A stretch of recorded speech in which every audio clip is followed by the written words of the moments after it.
Hey guys, welcome back to the podcast. I hope you're all doing well. This week I chat to Kim Hayden, a guest I've had on before in a previous episode, and her partner in crime, musically and in life, Gus Crawford Collins. They have a new project called Dreamalot, which produces cinematic versions of well-known songs for TV and film. Some of their releases have included Mad World by Tears for Fears, Kids by MGMT, and Smells Like Teen Spirit by Nirvana. I would describe their musical fingerprint as dreamlike or otherworldly. There's definitely a common thread throughout. You'll hear that yourself as you listen to it. So in the episode, we chat about their writing process and we break down the gear that they use and we talk about the inspiration behind Dreamalot. First of all, I just want to say congratulations on the new project Dreamalot. I've been having a listen to the tunes you've been releasing so far. And my favourite one, I think, is probably Smells Like Teen Spirit. I love them all. But, like, I'm a rock chick at heart, so that one's obviously going to resonate with me. Have you been getting much feedback?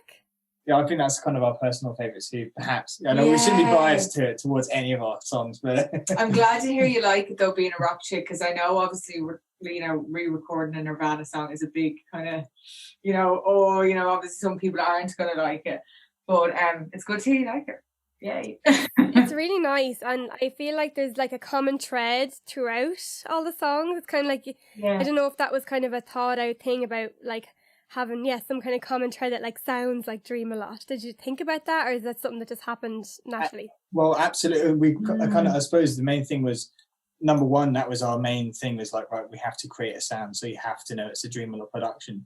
But it just naturally kind of fell into place. We didn't really sort of try too hard on making a specific style. It just happened naturally. So so now we just we make sure every track we do adheres to those kind of guidelines. But I think definitely the tracks do seem recognizable across the board, that you can tell that it is a Dreamalot production. So so we set out to do that, and I think we achieved that. So I'm glad you picked up on it.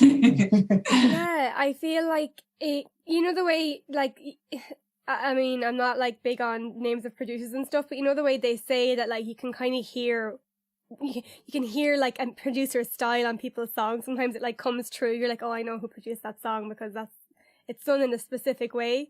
Yeah, exactly. Yeah, because even a lot of Billie Eilish's stuff, like Phineas, I think her brother used all her stuff. But it's funny, there's a couple of pop tracks that I've heard recently, and I'm like, that kind of sounds like Billie Eilish. And then I googled it, and he'd produced them. And I was like, that's mad. There's obviously certain, synths and things that he's using in the tracks that just have that sound. That's really interesting. And can I ask, what were those guidelines? Do you have kind of a strict guideline, or do you have kind of certain things that you like to adhere to? Not really. No, just do whatever sounds cool. Yeah. Really.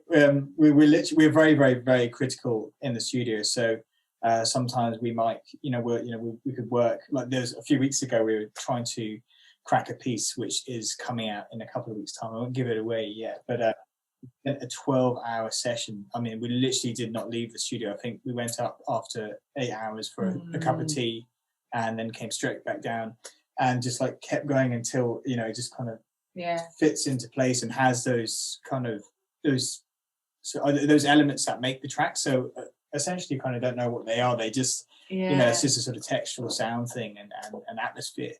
So that's, I suppose, once we're feeling good with it, then and that it feels in the aura of the Dreamalot tracks, then we're happy. That's the kind of guidelines. Yeah. And can I make the assumption that, Kim, you were quite responsible for the logo design and possibly the name, or just because it's kind of like Disney-like, I feel? Is that like a... It came up with the name and I did the logo. Yeah. I'll tell you what sketches actually, hold on. Yeah. Gus actually sketched the logo. Oh, wow. Yeah. When I seen it, I was like, it reminded me of like the Disney castle, and I was like, Kim had to come up with that. Like, it'll think I'm a Disney princess all these years later. So that was the evolution of the sketches. Can you see that? Oh, lovely. We just bashing them out, and then we thought, hey, the Disney thing was definitely high up on the mindset, and inspired by Kim's love for Disney. So I thought, okay, let's the kind of trickiest part was to trying to work the A and the M into one another.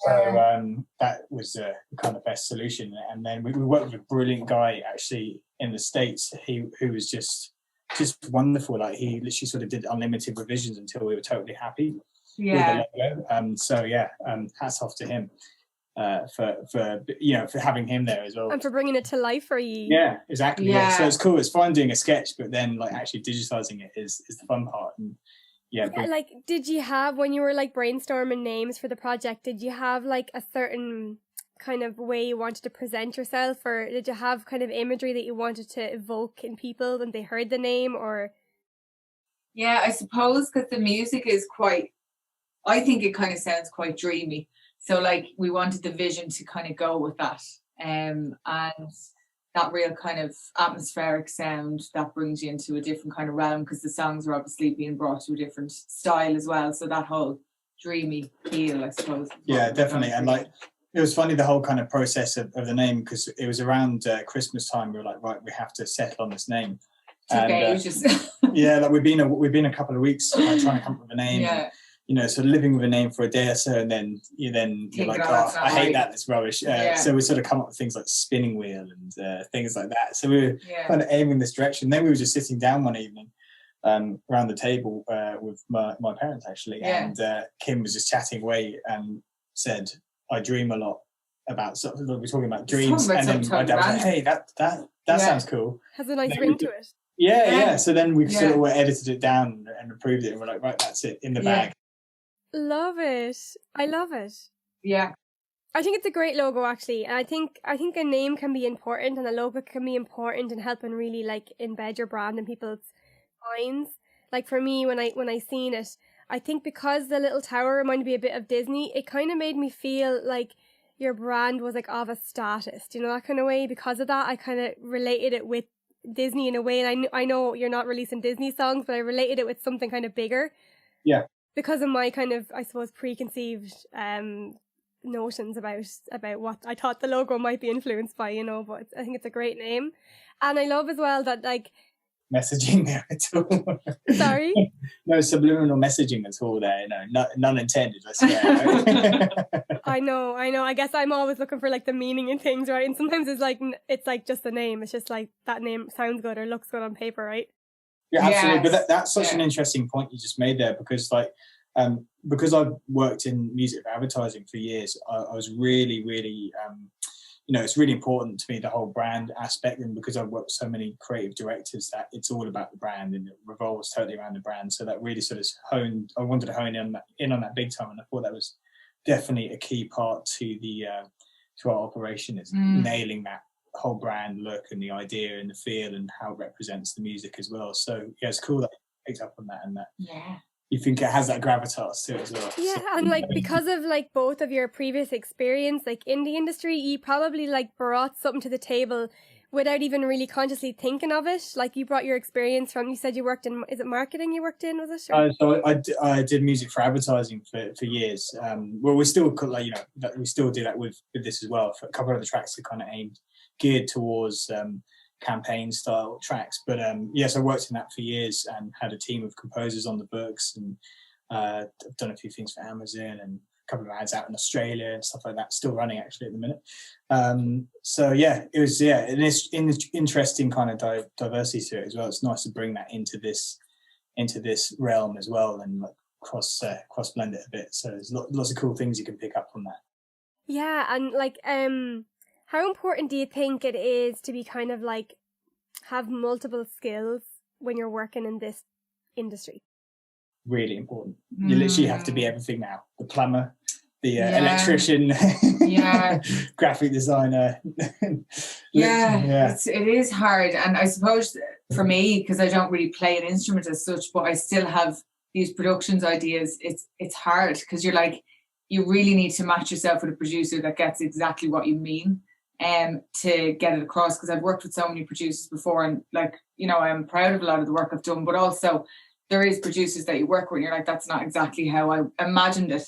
And it's the same even if you're making a music video or anything like that. So I think for any advice for anyone working and wants to kind of co-produce stuff, just really, you'll know it straight away.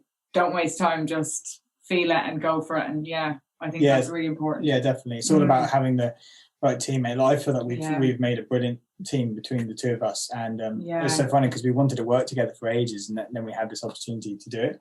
So it's nice because of lockdown. Yeah, because of lockdown. But it's great. Like, it's the most enjoyable experience in the studio, and like as soon as we're in the studio, you know, you wouldn't even think that we're together. Like, we're literally, it's just all professional and no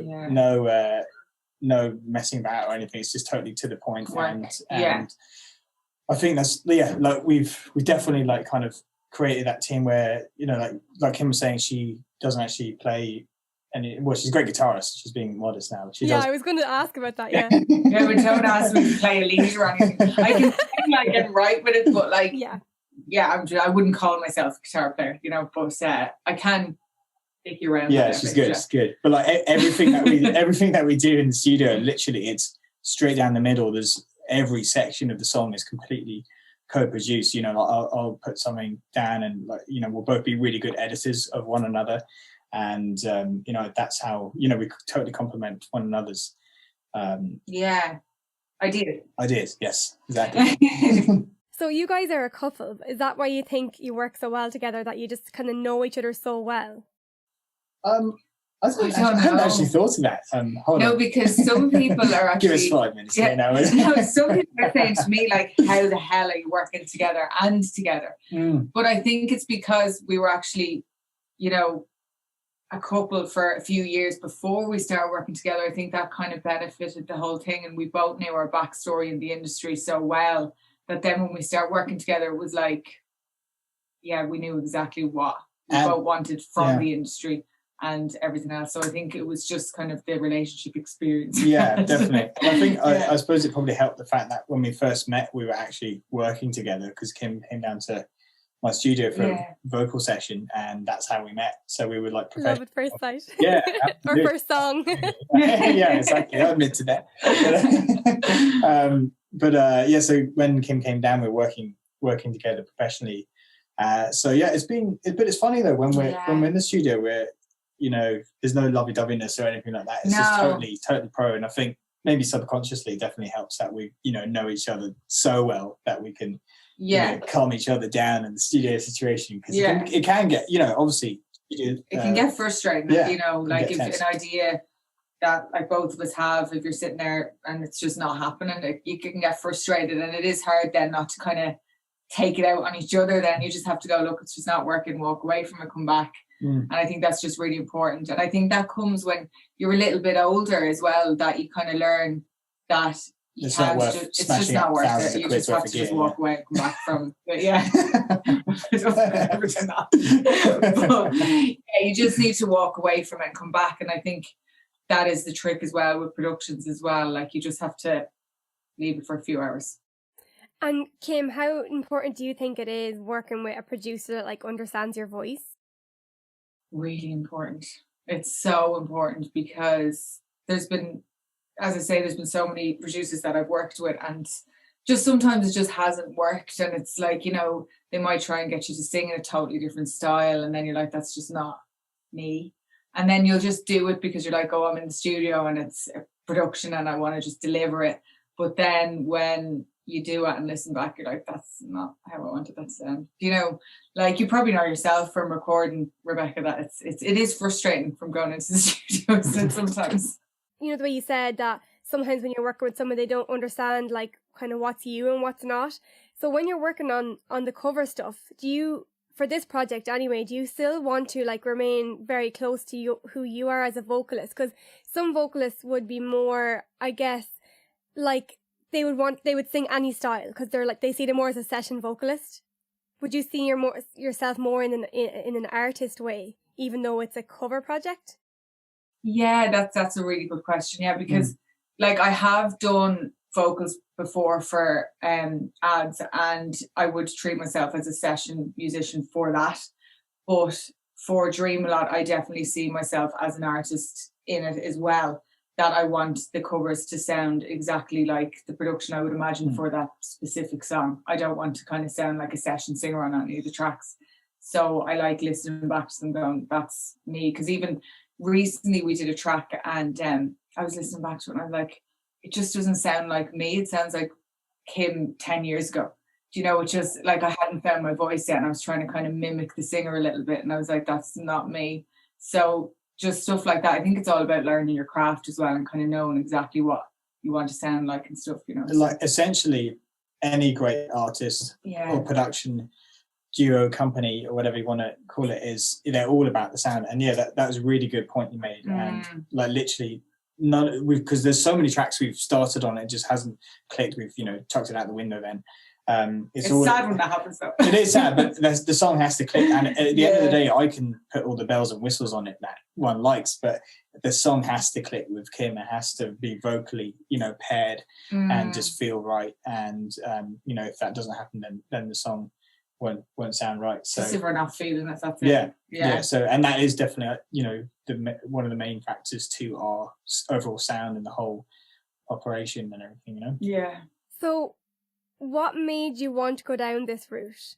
Because both of you have come from quite like extensive musical backgrounds. You've got a lot of experience in areas like, playing for wedding bands and, releasing original music and performing on The Voice of Ireland and all the rest. So I'm just wondering what made you want to go down this route?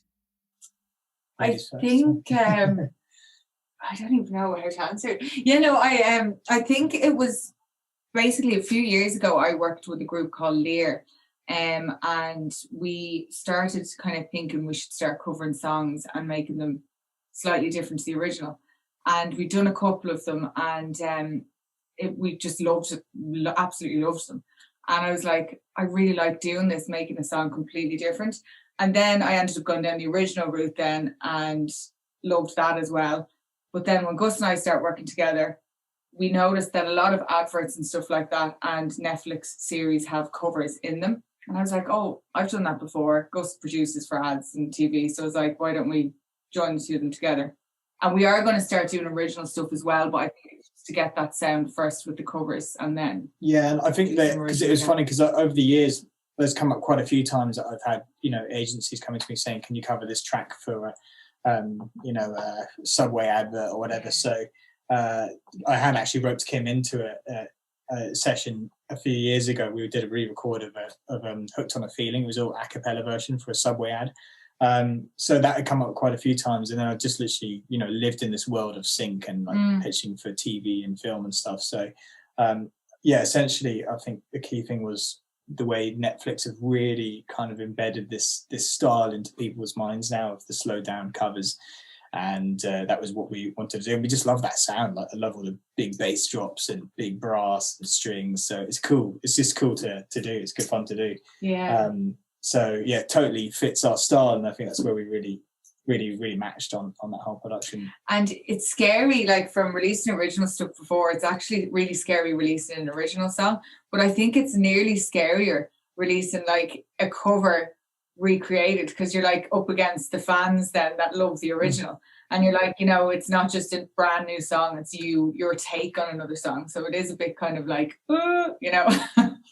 Yeah, but I guess I don't know, like I think it really is like a TV film thing when you hear like a completely different version of a song, and again, coming back to the name, to me, I'm just making all these links in my mind, but it kind of, the Dreamalot name is kind of like what I've heard so far from what you've released, it's like a dream version of the songs. It's like some kind of Can we quote you on that, please? Yeah.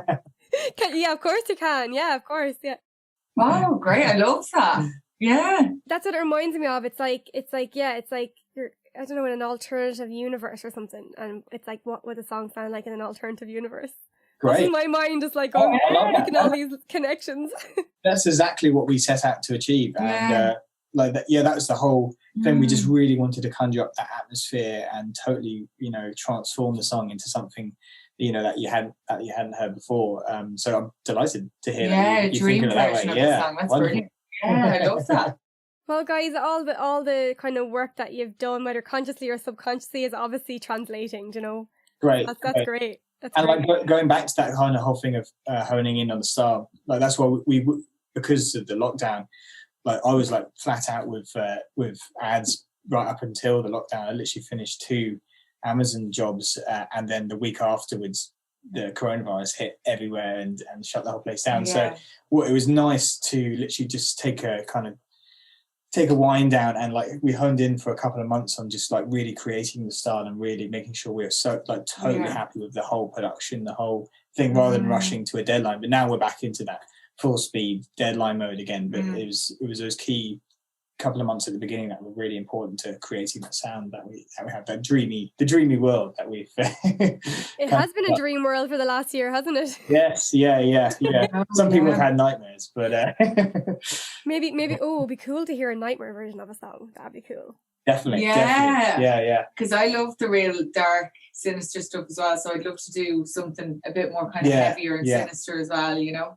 Oh my god, I'm so excited to hear like what else you're going to come out with. So just to name the songs for people, so Mad World by Gary Jules was like the first one you released, isn't it? That's right. Then there was Kids by MGMT. Yeah, that's right. It Must Have Been Love by Roxette was next, I think. And then Smells Like Teen Spirit, Nirvana. Yeah. Cool. So guys, if you like any of those songs, check them out. And if you don't like any of those songs, check them out, because their versions won't make it like them. So you know what's funny actually, because I'm not there was one song, I'm not going to name the song, but I was never a massive fan of the original track, and we're literally, you know, just changing it up that much now. I can't stop listening to it. I love it. Like you know, it's just like, it feels really, really good. So it's nice when you kind of change your own mind about the song as well. There's a couple of them in the mix that are coming out that I didn't like the songs at all, the originals, and I love them now as well. And I know that probably sounds really vain, but no, I just like, it is amazing how you can kind of reconstruct them to a different feel, and I love that as well. Like, I love listening to other people's covers as well, and just like go, I don't. Oh yeah, how did you come across really vain in that last sentence? You don't listen to our own music at all, only when we're mixing it. That's it. No, I'm talking about, if you can't love yourself, how is anybody else supposed to love your music? No, but even listening to other people's covers as well, not ours, of course. But you know, sometimes it is nice when you hear the original sometimes, and you go, a cover, and you're like, I didn't really like the original, but I love the cover. So. It is. I think that is really, really good if that happens. Well, Mad World is a massive example. Like, not a lot of people like the original Tears for Fears version, but the Gary Jules version, everybody like adores. Oh yeah. I even said Gary Jules when I was naming out whose song it was, like, because that's the same. I was like, Gary Jules is the original artist, and then I put in on Google something about the writers, and it was like Tears for Fears, and I was like, what? And then I heard the original, and it's totally different. Like, you know, and then I actually knew that, but I forgot, because I like the Gary Jules version so much, and it's one of those songs that I always teach the kids when I'm learning them as well, because the chords are really easy on the keyboard and the guitar and stuff. I love it. It's a great song. It's such a good song. Like, it's really poignant. It's really brilliant. Yeah, it's amazing. So maybe we could talk a little bit about like kind of your setup, like your gear setup, like kind of, are you recording from home? Have you got your own home studio? And maybe talk us through like your setup for what gear you use and kind of. Yeah, that's where it goes. Okay, I'll take over now. So basically, our procedure is the room we're in right now is our tracking room. So this is up in Greystones. So we literally record everything here, construct the songs, do all their vocal tracking. The booth is behind me. You can see there's like a little curtain there. So love it. We've got a little Nyman set up there, and we go through a bit of gear here to my left, but you can't see it's on camera, but it's a bit of thermionic culture gear. Those who are familiar with valves will know exactly what I'm talking about. It's like one of the best bits of British gear you can buy. It's like $3,500 worth of valve equipment there, but it literally adores Kim's voice so much. It literally just sounds like silk going through it. So that's what we say. Valve equipment now, I'm actually not sure what you mean by that myself. So I still don't know. So say if you're recording through a normal mixing desk, that's known as solid state. So that's like tubes and capacitors and everything. So valve is going back to the old school, where everything in the 60s would have been recorded on valve equipment. Like a valve amp, like a guitar amp. Yeah. I get the kind of difference. Yeah. Okay. So all the best recordings ever made are all on valve. But there's a lot of companies now like remaking valve gear, and like Thermionic Culture are one of these crowds. And I'm lucky enough to the guy who runs the company was my dad's old engineer. So I'm lucky enough to grown up beside him, just absorbing all this amazing knowledge of making valve gear and, just the sound that you should be looking for in your production. So, very lucky to have that. So that's what we're recording through. That's what Kim. Is that like when you say recording through? Is that like your DAW? No, not your DAW, but like, just explain to me. What is it? Right. Yeah, you know your stuff. So we're recording into Logic. We use Logic to record into, and a Focusrite interface, and then we have a pair of KRK Rocket 5s in here. And so what we do is we record everything in here, piece it together, and then we go down to my studio down in the home place, just outside Tenerife. So it's a big setup there, a lovely big mixing console and some beautiful Quested monitors that we do all the mixing and mastering on. So they're just a joy to work on. They're like, ridiculously expensive and so accurate. Like they literally will crucify you until you get the mix right. Then when you get it right, they'll pat you on the back. But until then, you literally, it's you have to really, really work to make sure your mix is spot on. So we're very lucky to have two setups, and it's nice having that transition when we go to mix. Yeah, it is. It takes it to a new kind of space, I suppose, kind of. Exactly, yeah. And buildings that got such beautiful acoustics, and it's just so accurate. So it's nice, we're very, very lucky to have that accurate setup and sport for choice of sound, so which is great. Yeah. But at the end of the day, we're mixing down to to headphones and phones. So we go from a huge, like these speakers in the studio, they're about 4 or 5 foot high, 4-way drives. They're like 3,000 watts or 4,000 watts worth of speaker, and you're literally mixing right down to a mobile phone at the end of the day. So it's mad, I was going to ask that actually, because even my partner Stephen, like he just records like some bass stuff just for his Instagram page and that, like, and he was just saying that like when he first started doing it and he was uploading his covers, like you weren't able to hear the bass very well, and he was like, what the hell? And then you realize like that you actually have to mix for the phone, so you need to like listen to it on the phone and make sure it's coming through properly on the phone, because obviously on Instagram that's where everyone's going to listen to the music. So if you guys are sending like demos, like pitching demos to people for like the likes of Netflix films and stuff like that, would you send them like which mix would you send them? Basically, demos don't exist anymore, to put it mildly. You can't do a demo on anything. Basically, because of the turnaround on things now, like a friend of ours, it was the same. He just recently got a nice gig in a film, and literally the turnaround's so quick, everything has to be super polished. It just has to be finished, because they're going to turn around and be like, right, okay, we're using that, and then you haven't got time to mix or master it, so you have to just do the best, give the best product straight away. So assuming that they're going to run with it, because 90% of the time that's it, it's gone out the door. Say goodbye. Right, okay. Yeah, I suppose it cuts out a step for them, so I understand it. Like, they want everything just finished, ready to go. Everything needs to be done yesterday. That's it's literally the way it is. So but like we have some like great stuff for mastering, and all the plugins and stuff we use are brilliant. I just invested so much money in all the isotope gear. Like they're brilliant. I love all their mastering stuff. So you have to just get it perfect. Do you master as well, Gus? Yeah, do all that. Yeah, one-stop shop. Yeah, we have to be. So that's brilliant. Yeah, because I don't know. This was like a few years ago now, but I remember when I was recording my album, like I remember people like in the studio were talking about it was only a handful of people in the country that mastered. Yeah, that's still true, or yeah. I think there's definitely more people doing it now. Mastering is a whole another ball game in itself. It's a totally different art to mixing. So there's a lot of people. Yeah, like mastering engineers wouldn't do anything on a mix or any recording at all. They're just specifically for mastering. So there's a lot of great, really talented mastering engineers in the country, and I think a lot of producers are definitely taking to doing it more themselves now as well, with the technology with the technology that's available. It's made it a bit easier for people. Yeah. But like I was talking to a friend of mine the other day who's a brilliant engineer, and he was saying he wouldn't touch mastering with a barge pole because trust himself to do it. But so it's just funny, it's kind of whether you're brave enough, I suppose, to learn the ropes on it and try it out. Yeah, I think we're so specific about our sound and how we want every element to sound, from start to finish, that make sure we do the whole thing the whole thing ourselves. So would one of you guys talk me through like the process of kind of where it starts from, like the idea of like picking the song to the arranging of it to the choosing instrumentation?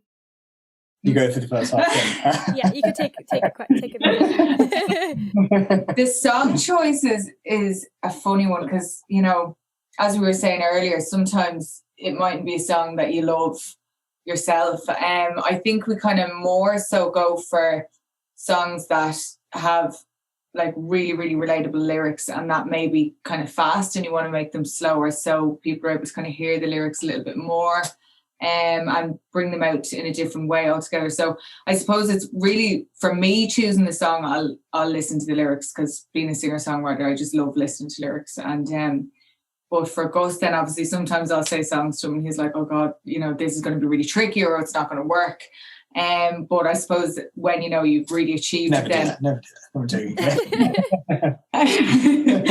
but yeah, sometimes it doesn't work and sometimes it does work. But a lot of the time it will be the lyrics for me to choose one. Like I love listening to that. Yeah. Would you go for songs that like run through certain themes because they might be common themes in like the likes of TV and film? Yeah, exactly. So that's the thing. It's, you know, if there's a TV program that we're pitching for, you'll look at what it's actually about and you'll see what song would go for that program. Like, for instance, I Just Can't Get You Out of My Head by Kylie Minogue is perfect for, say, you know, the likes of You or, you know, on Netflix or something like that. So just different songs that fit the program. That's like, what we're that's all about. One of the main things yeah. that the music supervisors say when you're submitting music is like, do not send anything that's not relevant. Like, you wouldn't send, you know, It's Raining Men for a new You series. Like, so like, what the hell's that? It has to, like, if you get a brief, it has to fit. Yeah, it has to fit. Yeah. And then I think so lyrically, number one, you know, on so many levels, you know, Kim has to connect with the song. And then the audience has to connect lyrically and what it fits. Well, I would connect with It's Raining Men, actually. We might do that one. Yeah, maybe. There you go now. Find another producer to do that. But Jerry Halliwell done that so well. I love that. That song is like, it's so like upbeat and like real like Motown, and so obviously you know, this is the Jerry Halliwell version. A big slow version of that, that would be mad. Wouldn't it be cool? That could be cool if you had the right thing to pitch it for. Yeah, definitely. Yeah. But it's you know, it's an interesting process picking the songs. I think like lyrically they have to be relevant to the production and the themes of today. And I think that's probably one of the most important things as well, because there's no point in us spending like a week or two on a track or, you know, a couple of days on a track and then sending it over and it just has no relevance to the program whatsoever. So we're kind of wasting our time and then the music supervisor's time as well. So it's important that it matches everyone. Exactly. And then the equally most important thing is getting clearance on the track. So for instance, you can't do a Madonna track because she won't allow the clearance on it. The publishers, Prince doesn't allow the clearance on the publishing either. So there's certain tracks are just a no-go, forget about it. But how does that work? So who do you ask permission to do the song? We have a very, very helpful right-hand man, a guy who is a music supervisor who works for McCann in the UK. So he's a good friend of mine, and he's literally kind of at our beck and call to be able to say, right, this one will get the clearance. But a lot of the time it will be the production company that will sort that in. They'll just buy the master off us, and then they'll deal with the publishers on that. But we have our advisors on what songs not to do and not to do. Yeah. So you guys work. So you're not just like completing the song, uploading it to Spotify. Like you actually are working with a production team who's kind of helps you with that kind of side of things. Yeah. So we have our legal side that will say this is a good one to do, or this one, that will never happen. So because there's no point on starting a track unless we know that it's going to possibly get cleared. Yeah. Like some tracks, some tracks are kind of like the Queen tracks are quite famous for being very, very hard to clear, but you can twist some arms sometimes. So it's they say, a lot of people say, don't be turned off doing a certain track, just give it a shot, and luck can come your way in getting it cleared. But so we'd like to try and attempt, as much as possible, and not narrow it's just ourselves more down. of a risk, I suppose, the higher the caliber of the artist as well. Whether you're going to get it or not. Yeah. Because a production company just won't pay the money. Like you're talking, 500,000 quid upwards of anything to millions, to clear one track. So they want to know that they're going to have some viewers. Yeah, totally. And can you guys make covers, make money from doing covers? Yeah, so basically how it will work is, say if our tracks get, when our tracks get synced for various productions, you get the production company would buy the master of our version of us. So it can range from anything, between, starting at 10 grand all the way up to, 90 to 100 grand for one license fee. Yeah. So there's a lot of money to be made in it. Yeah. Interesting. And then would the original artist get a writer's credit, or how does that work like? Yeah, so they get the publishers, they get paid by the publishing on it on their side. So it's all, that's all like legal tech stuff. But I know a bit about it, but not enough to go into the serious details. But I know. Even just knowing that, like, you don't just record a song and upload it, like, and that, there is more kind of to it that you have to work out. Yeah, absolutely. Yeah. So, and like we're very lucky. Like I've made so many contacts over the years that have just been brilliant help to us. Just even to get a bit of advice off. Yeah, I mean, it's just brilliant. Yeah, absolutely. Like there's a good friend of mine who was head of music at EMI Records for TV and film for years, and now he's over at Imagine Records. But he's basically our right hand man in terms of all the legal aspect of stuff. So whenever we have different contracts coming in and technical questions that we can't answer, he's just there all the time to help us out. So shout out to all our mates that have been brilliant help. Yeah, fantastic.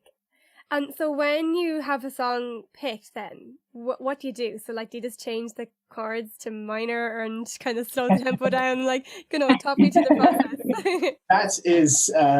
That's where the magic happens. That's the dreamy bit that nobody knows. We don't even know that. It just it's weird. It actually is. I'd love to sometimes just record when we're starting a song and see when it actually clicks. It's funny. It's just like when we say it, whatever one we're going to do, I also just go to the keyboard and start playing something, and I'll be just kind of humming the song, and then it just either will work or it won't. Yeah. And then like say, right, if that motif isn't working, we'll try something else. And I suppose it's just kind of like it either just clicks or it doesn't. Quite free flow for you then. Yeah, it's quite free flow. Yeah. Usually, what I get Kim to do is say we pick the track, and I just say to Kim, right, sing it there in whatever key you feel sounds nice, and literally just sing it a cappella, and then I'll just work out. Because you won't always obviously do it in the original key. A lot of the time I don't, because if it's a male vocal originally, or you'd be doing it slightly different to the original, so you're better off just singing it a cappella, and that's a really good way of doing it actually. Yeah. Because instantly it's going to sound different if you're changing the key as well. So love it. Yeah. Like we never do anything like kind of changing stuff from major to minor. That never really kind of works out. So it's normally just about orchestrating it with stuff that if we wanted to sound dark, stuff that sounds dark, or just kind of clever orchestration and arrangements. And I suppose get what song that you've heard so far has kind of intrigued you the most as to how we created it, because we can kind of break that down for you if you want. Well, we go with Smells Like Teen Spirit. That's like my fave so far. Okay. How do we do that? I just remember that session. That was a crazy. We did that in 2 days. That track. Literally powered through it. Basically how we started that was we were just trying to find a cool guitar rhythm and feel that worked well, that we could that the lyrics could be sung. Because we wanted to keep that guitar vibe in the track as well, not to take it too far away from, like, there's a little bit of grunge in there but not too much, but it's paying tribute I suppose to the original as well, like, not making it too pretty sound. I suppose it has to have a little bit of grit in there as well. I think it's really important, because I'm a massive Nirvana fan as well, so it's like I want the guitar in there and stuff as well, so. And so that's essentially what we're doing. We're just kind of going through different sounds in our library of virtual instruments, and just trying to create something cool. So we came up with that guitar rhythm, and it just sounded dark and interesting. So we went with that, and it just kind of built it from there. And then we use some Abbey Road strings to kind of bring up the drama going into the chorus. And then in the chorus we actually changed it. We did actually, I lied, we did actually change that up. We made it major, the chorus, because the original ones minor in it, isn't it? Yeah. So we went from a minor verse to a major chorus, and but yet the vocal on top of it is still minor as well, which is really cool. So it's there was just kind of building the different textures and sounds and stuff. But normally we'd work straight away. It would be on the piano. So I'll get Kim to sing to make sure the key is working. Yeah. Sing the track, and I literally just try to work out chords that sound good around it, and then try and make the chords as different to the original as possible, and interesting, but yet keeping in the same vein as the original, so you don't know, so you know what the song is. Yeah. Pay homage to it. That's great. It's really interesting, like the process that like you can take to create any music, whether it's recreating a song or original music. So like you're kind of saying you almost start with the melody first for this stuff. Yeah. Like you were saying about a cappella and sing it kind of, and then it's like you're building a whole new song. Like you're treating the melody like it's a new song, and then building a whole new aesthetic around it.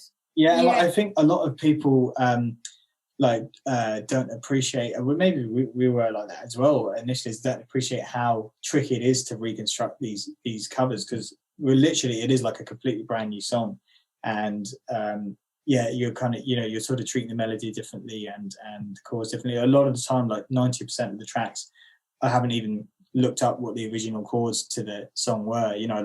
Play it down by ear, but I'd literally just be like, Kim, sing the melody, and let's just work out something around it, and give it its own unique feel that isn't. But it's funny actually that you say that, Rebecca, as well, because that's how I would have started off. My original stuff is go to producers and sing.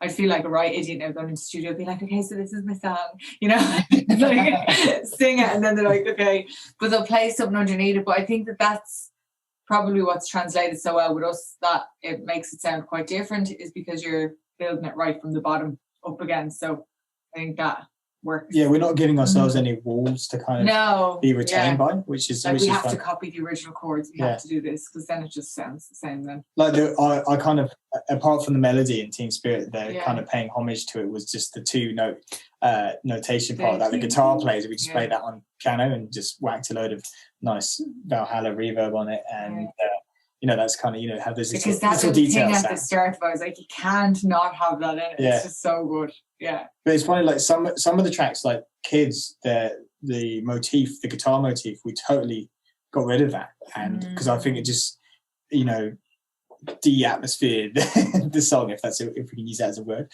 having that melody in it. So it was nice just kind of stripping those elements back, and leaves you guessing a bit, doesn't it? Yeah, I guess it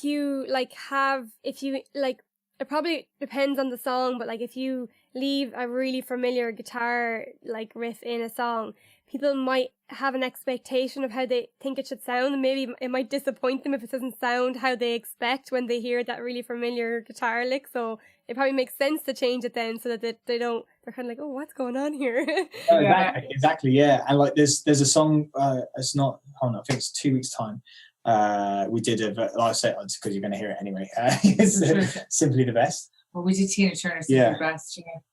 So that's coming. I love that song. In a couple of weeks. Yeah. But it's like the main motif in it. We kind of had a bit of fun with that and putting it in where you wouldn't expect it. So that's and it's weird because that one, like I've sang that at weddings for years, and the idea of doing it, I was like, oh no. But then we did it, and it's actually just sounds totally different, and I really hope everybody likes it, because it is such a classic hit, and everybody loves Tina. So it's just so nice to do it, and for us to like it. So we just hope everybody else likes it. And do you like that song? I love it. I love Tina Turner, like Tina Mac. She's great. But it's interesting with that track, actually. That was just in terms of the construction of it. That was the one that we spent like 12 hours. It was so hard. I think it's because the timing of it and everything as well. It has that kind of like, doom is like the whole iconic thing in the verses, and then the motif in the chorus, and then obviously her. It's just so amazing, the original. So it was like, we have to be really careful with that. And I think really that was the rhythm was the tricky bit in that song, because the original rhythm is so strong. When you slow that down, you have these massive gaps between the vocals.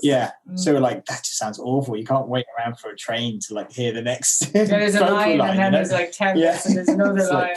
Right. So we basically we kind of actually nearly gave up on that song. We're like, geez, we've spent enough time just trying to crack it. And then literally, I think it was on the 12th hour of being in the studio.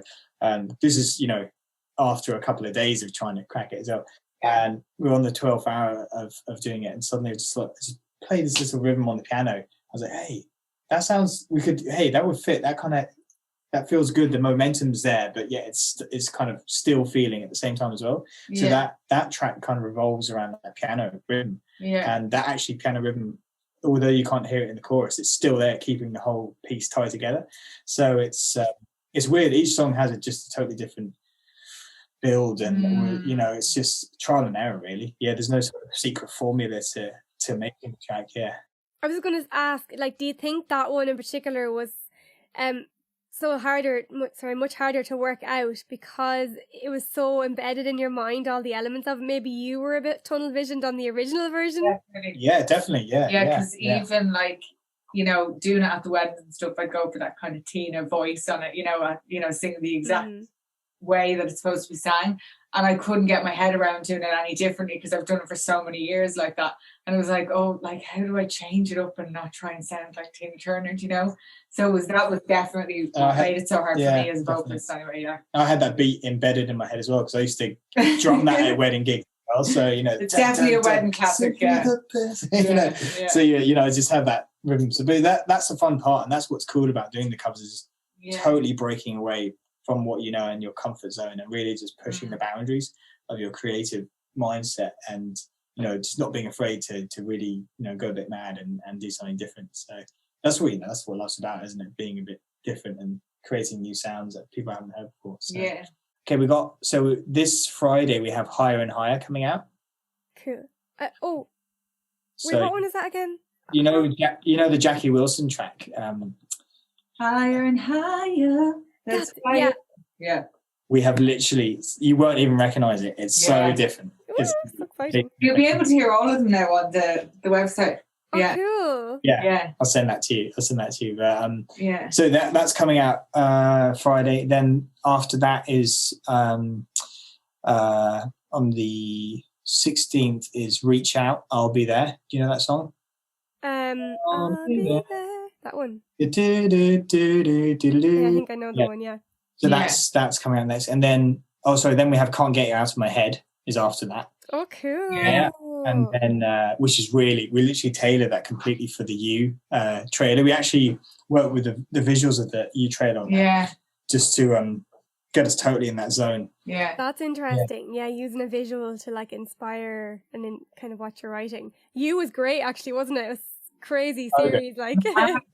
Brilliant. Very dark. Jesus, people love dark stuff so much. I know. And Netflix is just full of murder programs and all that kind of thing. I'm addicted. I got up this morning at 5:00, and I think I started off by watching there's I think it was The Accountant of Auschwitz. Then I moved on to some other murder. I'm obsessed with murder mysteries, and I swear I'm not planning anyone's murder life. But who did it? I know, yeah. What mic do you use, Kim? Oh, I'll show you what mic I have. I actually don't even know. I'm terrible. I'll show you. So this is it. It's basically. Is it the same as this one but black? No, that you got a Rode, have you? Yeah. Yeah. So Kim's mic is Rode, but this is one of my mics that we use for all of this. Basically, it's a U87, but it is absolutely stunning. And I'll see if I can show you the gear that it goes through. Hold on a second. Yeah. I'm just curious because I actually, Gus, you might even be able to help me with this another time, but I actually want to learn more about mixing vocals, getting a good vocal sound, and about EQing vocals and finding the right mic and stuff like that. Do you know? You should come over sometime and I can show you. Because the best thing is just coming to the studio because you'd be years trying to do it. Yeah, come on for the day and we'll have lunch and stuff. And I love that. Yeah, do a day in the studio. I love that because I just I'm only really learning how to use recording equipment and stuff now through college. I didn't really have that before. I was always getting someone else to record for me. But I I'd love to know how to get the best out of my voice. Do you know that kind of way? Yeah, absolutely. Because it varies so much. Like, see, I know all the sweet spots of Kim's voice now, so I know exactly what to do each time I'm mixing her voice. But like, because of running the studio for years, like it just varies so much on everybody, you know, who used to come into it. So I'm so glad I, you know, just have Kim's voice. That's great. But that's interesting. Like, you really have to kind of know your voice on the production end of stuff. So yeah, when you come over, and I'll show you how to you know, really figure that out and what plugins to use. Like, have you got a few? What are you kind of running on? What have you got? Like, really, really basic, simple. I use Reaper as a DAW. Just because that's the one where we work with in college mostly. Then I have my Rode NT1. Well, it's actually Stephen's, but I basically, it's mine now. Squatters' rights. And he also has a Shure 7B. Okay. Oh yeah, they're really good. Yeah. Which I found better for recording. Like, I was recording like Whole Lot of Love. Do you know that one? That one. I was recording that, and I found that better for. Because my voice is quite strong sometimes, so you know, when I'm doing all those raspy bits, like, it was kind of condensed it better for me, I think. They're the only two mics that I have it like an SM57 as well, like, or 58, whatever one it is. Unless you're doing live stuff, but I love the SM58 stuff. Oh yeah, for live, yeah, but you can't use them in the studio, yeah. But the Rode, that's the exact same Rode that you have. Yeah, I have that mic there. Like, they're a nice mic. I do find them too kind of thin toppy, a bit brittle on the top end. Like, that's why the one we have, the U87 knockoff, is excellent, because it has that lovely crispy detailed top end. And I think I'll stick with the Shure with the B7 one. That's really, like, they're really, really, really, really good mics. So I love those. They're really cool. Yeah, it's kind of like a process, isn't it? Like, and I think as vocalists as well, like, it's just really useful to be able to know to do the basics. You know, I feel so empowered, like, since I've learned all this. Like, I'm like, why did I do this years ago? No, absolutely, and like, because the amount of stuff you can do, and once you know that, you know, you can be your own, you know, manufacturer of the products, like, which is great. But you should, if you do you have Logic at all, like, or would you get Logic? I am considering getting Logic. I think we'll be using that in third year in college, so I probably will get Logic. Okay. Like Logic, do you? Oh yeah, I wouldn't touch anything else. Like, literally, well, Pro Tools I used to work on the whole time, but that's more for live recording and sound effects and stuff. But get Logic, and I can show you. There's loads of really, really cool plugins you can get for, like, not much money, and then some amazing free plugins as well. So I can show you all of those as well. That would just literally, like, put your production level way up, you know. But you'll end up like just using a couple of plugins that really suit your voice. So it's just about finding those that work. But that's the kind of pick.